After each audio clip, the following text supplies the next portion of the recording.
राम राम जी। आप सभी के सामने शिव पुराण का अध्याय 19 सुनाने जा रही हूँ।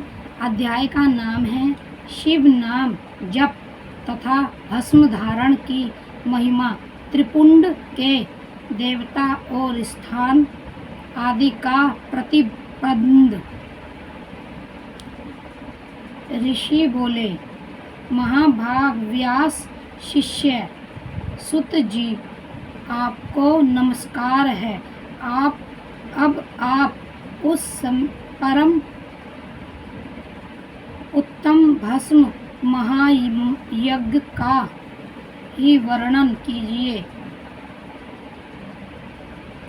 भस्म महातव, रुद्राक्ष महातव तथा उत्तम नाम महातप, इन तीनों का परम प्रसन्नता पूर्वक प्रतिप्रबंध कीजिए और हमारे हृदय को आनंद दीजिए। सुत जी ने कहा, महर्षियों, आपने बहुत उत्तम बात पूछी है।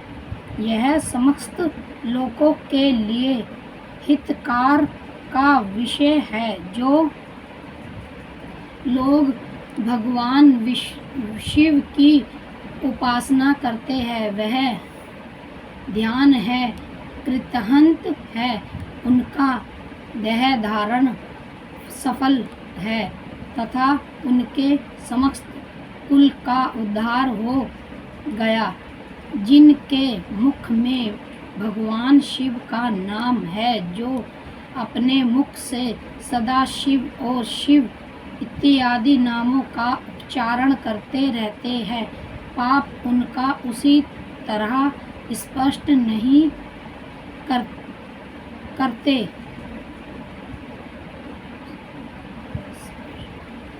जैसे खदिर वृक्ष के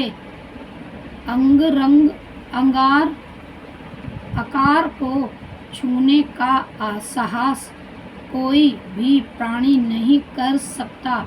हे श्री शिव, आपको नमस्कार है। श्री शिवाय नमस्तुत्यम। ऐसी बात सब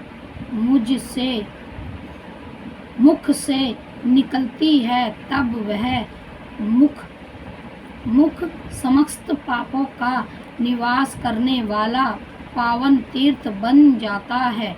जो मनुष्य प्रसन्नता पूर्वक उस मुख का दर्शन करता है, उसे निश्चय ही तीर्थ सेवन जनित फल प्राप्त होता है।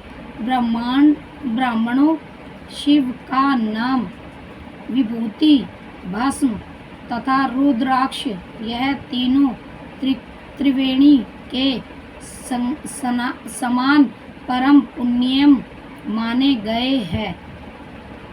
जहाँ यह तीनों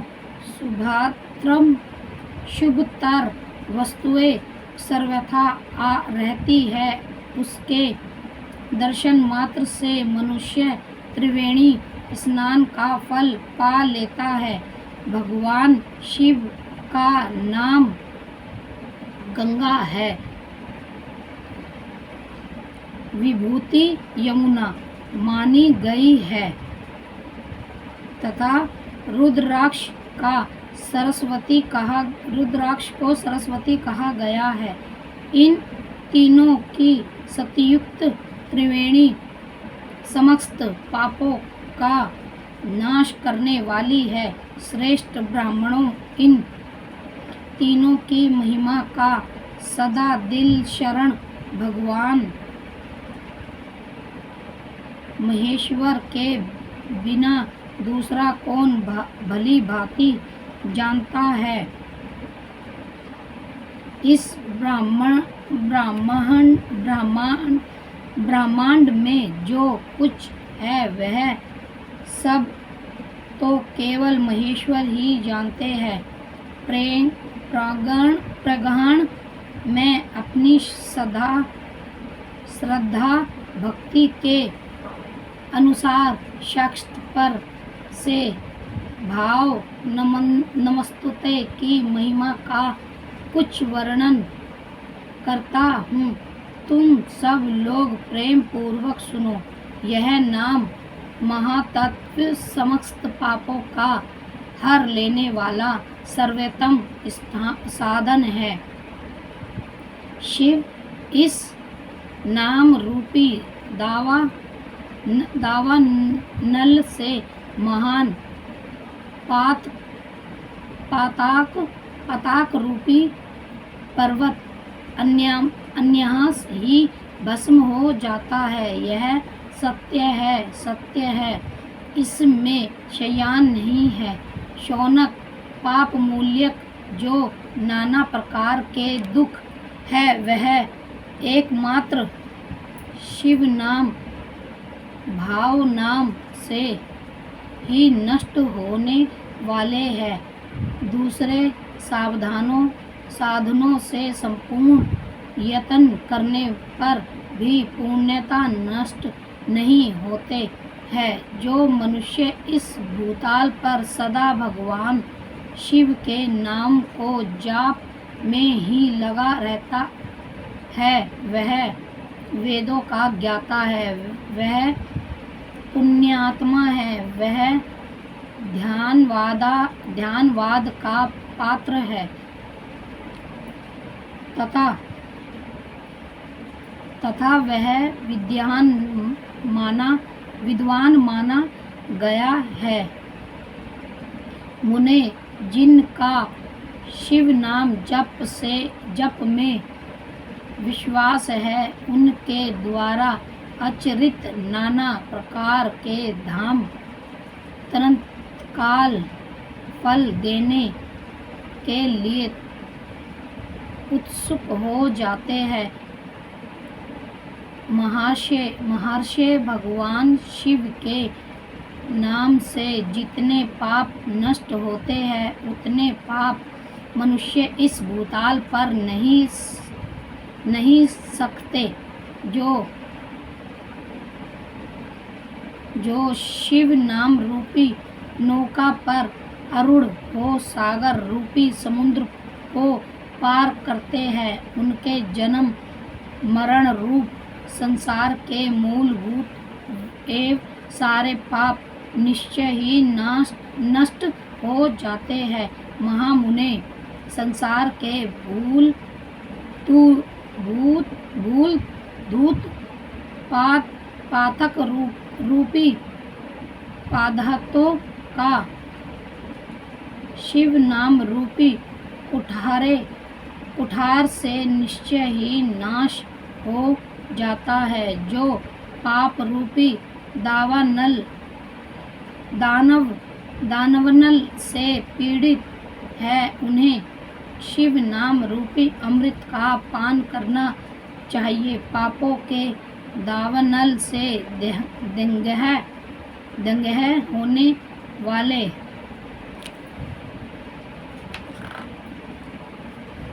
लोगों का शिव नाम अमृत के बिना शांति नहीं मिल सकती। जो शिव नाम रूपी सुधा की वष्टि जनित धारा में गोते लगा रहे हैं, वह संसारी रूप दवन नल के बीच में खड़े होने पर भी कदापि शोक के भागी नहीं होते। जिन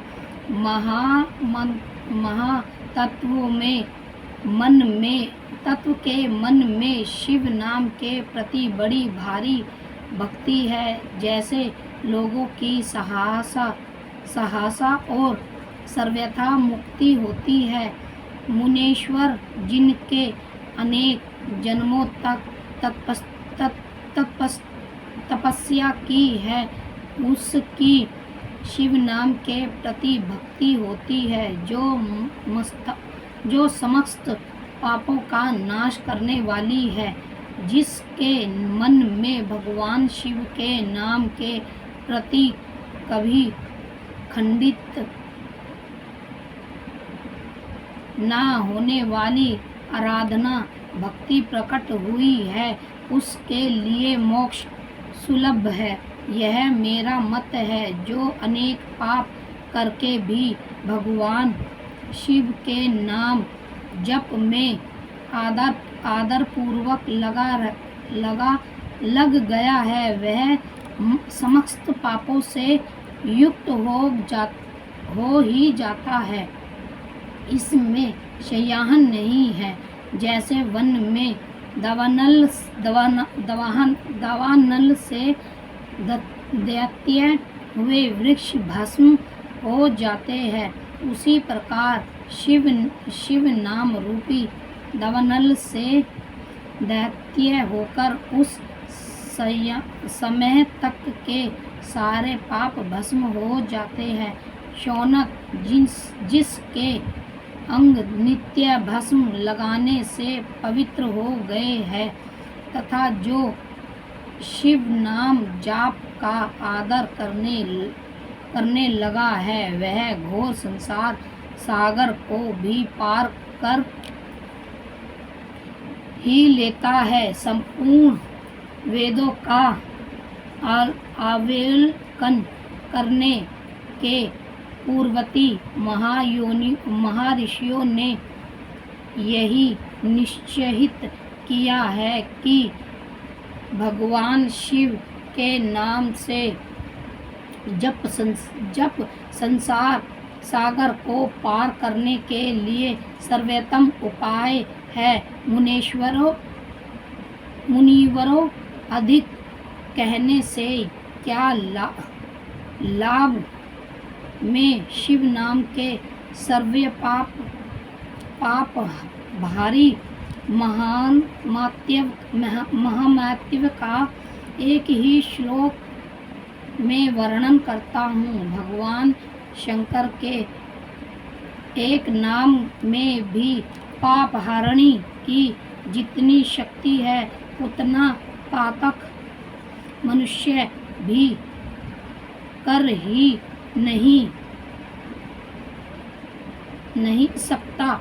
मुने पूर्व काल में महापापी राजा इंद्रद्युम्न ने शिव नाम के प्रभाव से ही उत्तम सतगति प्राप्त की थी। इसी तरह कोई ब्राह्मणी युवती भी जो बहुत पाप कर चुकी थी, शिव नाम के प्रभाव से ही उत्तम गति को प्राप्त हुई। त्रिजवरों, इस प्रकार मैंने तुमसे भगवान नाम के उत्तम महात्म्य का वर्णन किया है। अब तुम भस्म का महत्व सुनो, जो समस्त पावन वस्तुओं को भी पावन करने वाला है। महर्षियों, भस्म संपूर्ण मंगलों को देने वाला तथा उत्तम है। उसके 2 भेद बताए गए हैं। उन भेदों का मैं वर्णन करता हूँ, सावधान होकर सुनो। एक को महाभस्म जानना चाहिए और दूसरे को सर्वलेप भस्म। महाभस्म भी अनेक भेद है। वह 3 प्रकार का कहा गया है, श्रोत, सर्वोत्तम और लौकिक। सर्वोत्तम भस्म के भी बहुत से भेदों का वर्णन किया गया है। श्रोत और सर्वोत्तम भस्म को केवल त्रिज्यों के ही उपयोग में आने के योग्य कहा गया है। तीसरा जो लौकिक भस्म है, वह अन्य सब लोगों के भी उपयोग में आ सकता है। श्रेष्ठ महर्षि ने यह बताया है कि त्रिज्यों को वैदिक मंत्र के उच्चारण पूर्वक भस्म धारण करना चाहिए। दूसरे लोगों के लिए बिना मंत्र के ही केवल धारण करने का विधान है। जले हुए गोबर से प्रकट होने वाला भस्म अन्य कहलाता है, अग्न्येय कहलाता है। महामुने वह भी त्रिपुंड का दिव्य है, ऐसा कहा गया है।